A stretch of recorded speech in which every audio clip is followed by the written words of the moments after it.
kita semua, kami dari Fakultas Pertanian Universitas Nusa Cendana Kupang dari Prodi Agroteknologi, kelas Agroteknologi 6. Perkenalkan, nama lengkap saya Octavianus Saputra Padede dengan NIM 2204060079. Perkenalkan, nama saya Octavianus Saltu Habri dengan NIM 2204060041. Jadi, di sini kami akan melakukan pengamatan salah satu tanaman pangan, yaitu ubi jalar.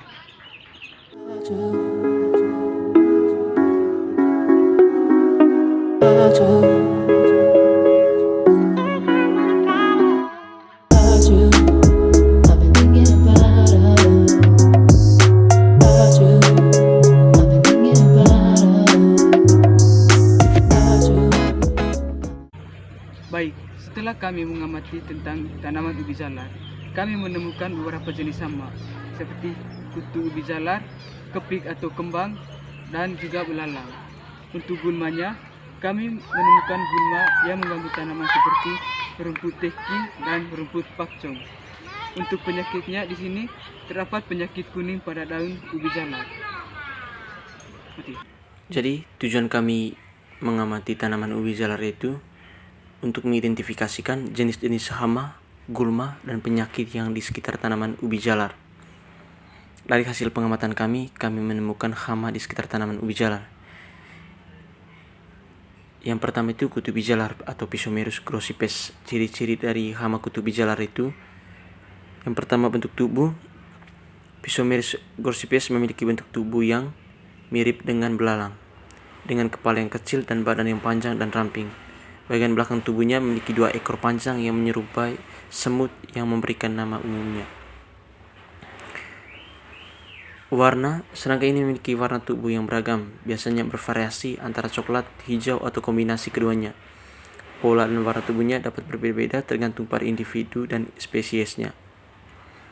Makanan, Pisomerus grossipes adalah serangga pemangsa. Mereka umumnya memakan serangga kecil seperti kutu daun, ulat, serangga kecil lainnya, dan serangga yang dianggap sebagai hama tanaman.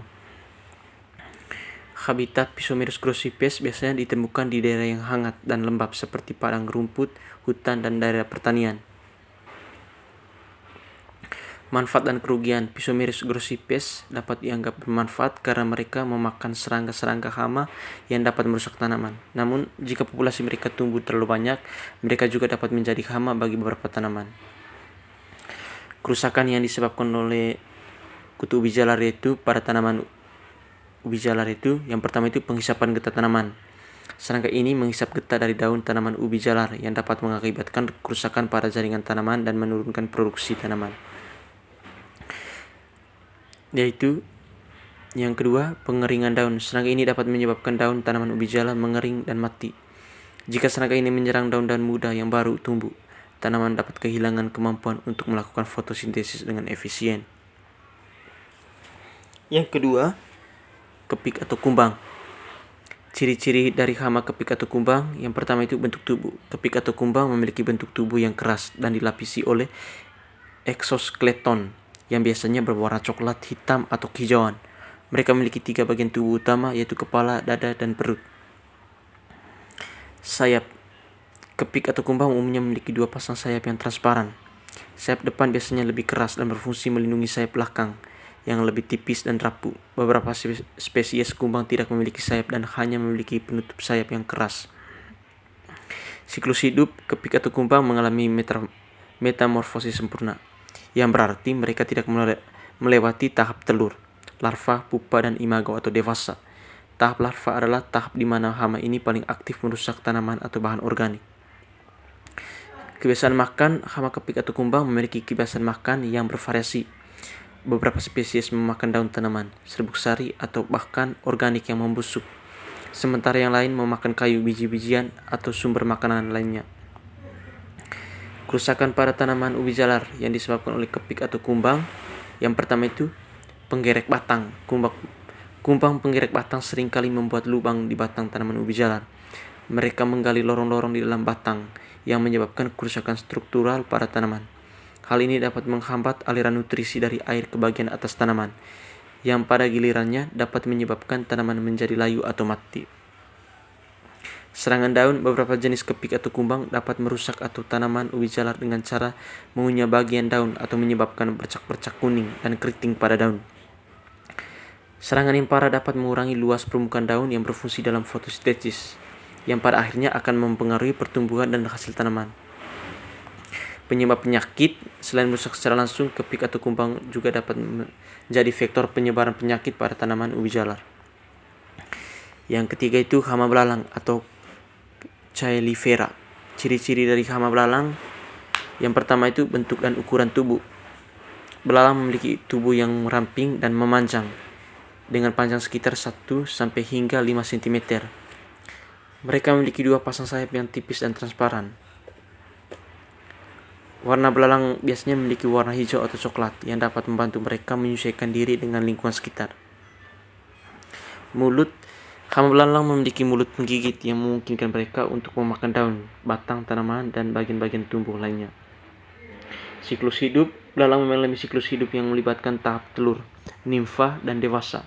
Telur mereka diletakkan di tanah atau di dekat tanaman. Setelah menetas, belalang menjadi nimfa yang kemudian berkembang menjadi belalang dewasa. Kerusakan pada tanaman ubi jalar yang disebabkan oleh belalang, yang pertama itu penghisapan getah tanaman. Belalang dewasa dapat menghisap getah tanaman ubi jalar yang menyebabkan daun menguning, mengering, dan akhirnya mati. Kerusakan fisik, belalang dapat merusak tanaman ubi jalar dengan menggigit daun, batang, atau rimpang tanaman. Penyebaran penyakit, belalang dapat menyebar vektor penyakit seperti virus yang dapat menular ke tanaman ubi jalar. Yang berikut adalah gulma di sekitar tanaman ubi jalar. Ada beberapa jenis gulma yang terdapat di sekitar tanaman ubi jalar. Yang pertama rumput teki atau Cyperus rotundus. Ciri-cirinya ialah batang. Rumput teki memiliki batang berbentuk silinder yang tumbuh tegak. Batangnya dapat mencapai tinggi antara 30 hingga 120 cm. Batang ini kuat dan seringkali berwarna merah kecoklatan. Daun rumput teki panjang dan tipis. Mereka tumbuh dalam gumpalan dan memiliki tepi bergerigi yang kasar. Daunnya berwarna hijau terang. Akar, rumput teki memiliki sistem akar serabut yang kuat dan halus. Akarnya dapat menyebar secara horizontal dan tumbuh dalam lapisan tanah yang dangkal. Bunga, rumput teki menghasilkan bunga dalam bentuk tangkai yang panjang. Dampak pada tanaman ubi jalar yang disebabkan oleh gulma rumput teki. Yang pertama, persaingan nutrisi. Rumput teki dapat bersaing dengan tanaman ubi jalar untuk mendapatkan nutrisi dari tanah. Jika gulma ini tumbuh dengan subur di sekitar tanaman ubi jalar, tanaman utama dapat kekurangan nutrisi yang penting untuk pertumbuhan dan perkembangan yang optimal. Penyediaan air, rumput teki yang tumbuh dalam jumlah yang besar dapat menyerap banyak air dari tanah, sehingga mengurangi ketersediaan air untuk tanaman ubi jalar. Yang berikut, penyembunyian cahaya. Gulma rumput teki yang tinggi dapat menutupi dan menyembunyikan tanaman ubi jalar di bawahnya. Hal ini dapat mengurangi paparan sinar matahari yang diperoleh untuk proses fotosintesis.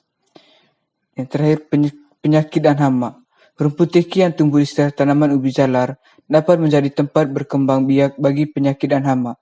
Jika tidak dikendalikan, gulma ini dapat menjadi sumber infeksi yang dapat merusak tanaman ubi jalar. Yang berikut adalah gulma rumput pakcong atau Penicetum purpureum. Ciri-cirinya ialah bentuk dan ukuran daun. Gulma rumput pakcong memiliki daun yang ramping, panjang, dan berujung runcing. Daun-daunnya dapat tumbuh hingga sekitar 5-15 cm. Batang gulma ini berbentuk bulat dan ramping. Biasanya batangnya berwarna hijau kecoklatan. Bunga dan bulu-bulu. Gulma rumput pakcong menghasilkan bunga berbentuk tandan kecil yang berwarna merah keunguan atau kecoklatan.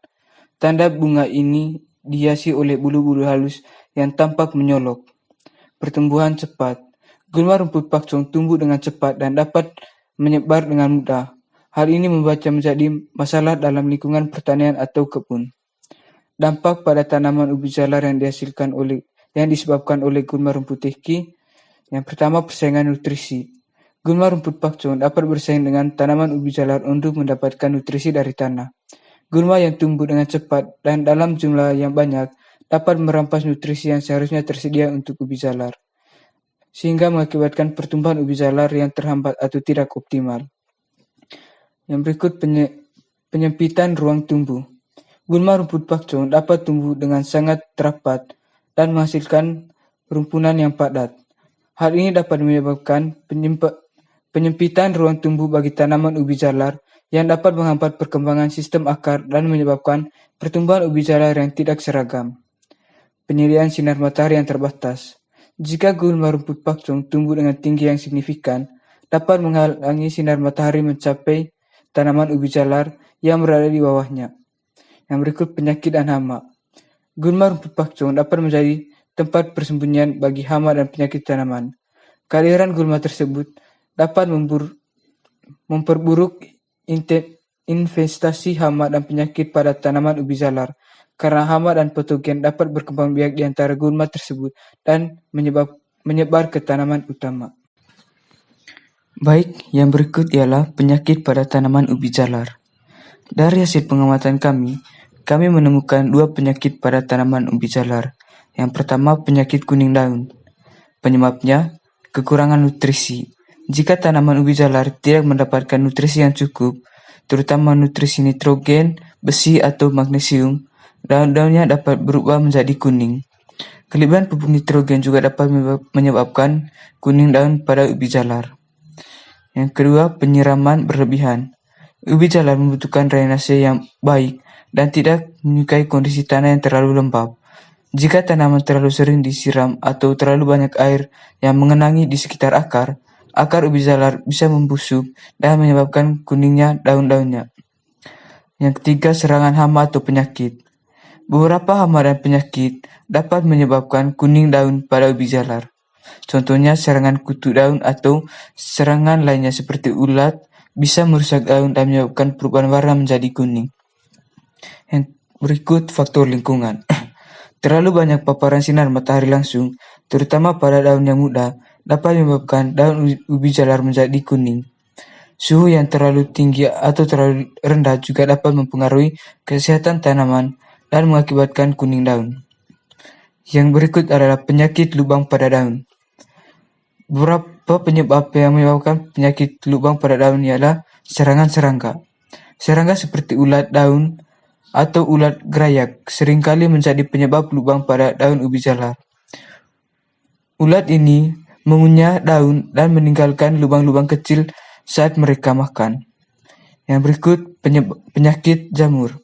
Beberapa penyakit jamur seperti penyakit Cercospora atau Anthracnosa dapat menyebabkan lubang pada daun ubi jalar.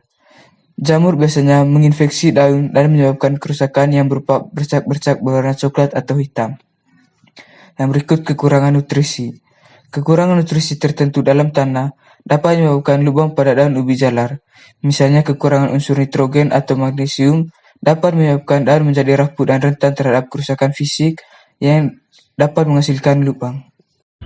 Baik teman-teman, itu saja hasil pengamatan kami tentang ubi jalar. Sekian dan terima kasih.